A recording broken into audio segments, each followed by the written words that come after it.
என்னது மூக்குத்தி அழகுக்காக இல்லையா? அதில் ஒளிந்திருக்கும் ராகு கேது. இனிமேல் மூக்கு குத்தாமல் இருக்காதீங்க பெண்களே. மூக்கிலும் காதுகளிலும் ஓட்டைகள் போட்டு நகை அணிவது இன்று பரவலாக பார்க்கப்படும் அழகியல் பழக்கமாக இருக்கலாம்.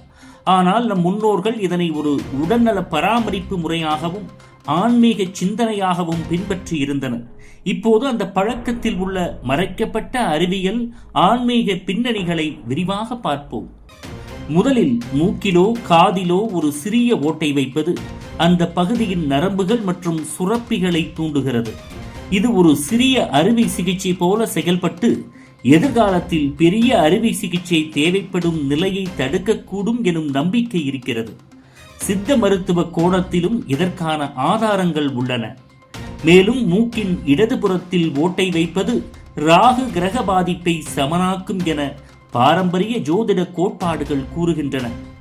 அதே போல வலப்பக்க காதில் ஓட்டை வைப்பது கேது கிரகத்தை குறிக்கிறது. இதனால் இரண்டிலும் ஓட்டை வைப்பது ராகு கேது குற்ற பாதங்களுக்கான பரிகாரமாகவும் கருதப்படுகிறது. இந்த ஓட்டைகள் புள்ளி சிகிச்சை கோணத்திலிருந்து பார்த்தாலும் முக்கியமான புள்ளிகளாக அமைந்திருப்பவை. மூக்கில் உள்ள புள்ளி மன அழுத்தத்தை குறைக்கும் வல்லமை பெற்றதாக கூறப்படுகிறது. அதே போல காதுகளில் உள்ள சில புள்ளிகள் மகப்பேறு சுகாதாரத்திற்கு உதவக்கூடிய ஹார்மோன்கள் சீராக சுரக்க வழிவகுக்கும் என்பதும் மருத்துவ ரீதியான கூற்று.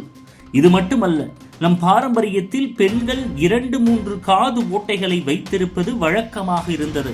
அதற்கு பின்னால் அழகியல் உணர்வு இருந்தாலும் அதைவிட அதிகமாக ஒரு ஆன்மீக சிந்தனையும் இருந்தது. கிரகங்களின் பாதிப்புகளால் ஏற்படும் மனத்தளர்வு, சிரமங்கள் போன்றவற்றை சமாளிக்க நாகரிக உலகிற்கு முன்பே நம் சமூகம் தீர்வுகளை கண்டுபிடித்து விட்டது என்பது இதன் மூலம் தெரிகிறது. மேலும் காதிலும் மூக்கிலும் குத்தும் இடங்களை சரியாக தேர்வு செய்தால் அது பெண்களுக்கான மாதவிடாய் சீரமைப்பிலும் மன அமைதியிலும் நல்ல விளைவுகளை தரும் என சித்தர்கள் மற்றும் நாட்டு வைத்தியர்கள் கூறி வந்துள்ளனர்.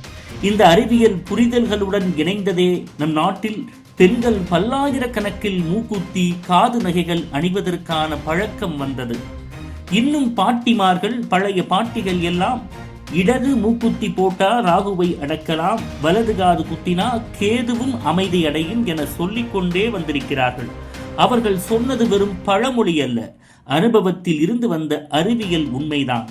இவ்வாறு மூக்குக்கும் காதுகளுக்கும் ஓட்டைகள் வைப்பது ஒரு அழகு அலங்காரம் மட்டுமில்லாமல் உடல்நல பராமரிப்பு, கிரக பரிகாரம், மனநல மேம்பாடு மற்றும் ஆன்மீக நிலை திருத்தம் ஆகிய 4 பரிமாணங்களையும் ஒரே நேரத்தில் கைப்பற்றும் பாரம்பரிய நுண்ணறிவு செயல் என்பதை நாம் உணர வேண்டும். இது போன்ற முக்கிய நிகழ்வுகள், அரசியல் தகவல்களை ஆழமாக மாறுபட்ட கோணத்திலும் அறிந்து கொள்ள மறக்காமல் பாரத் மெயில் 24 பக்கத்தை பின்பற்றிக் கொள்ளுங்கள். உங்கள் ஒவ்வொரு ஆதரவும் இது போன்ற பல நிகழ்வுகளின் பின்னணியை அறிய உதவும்.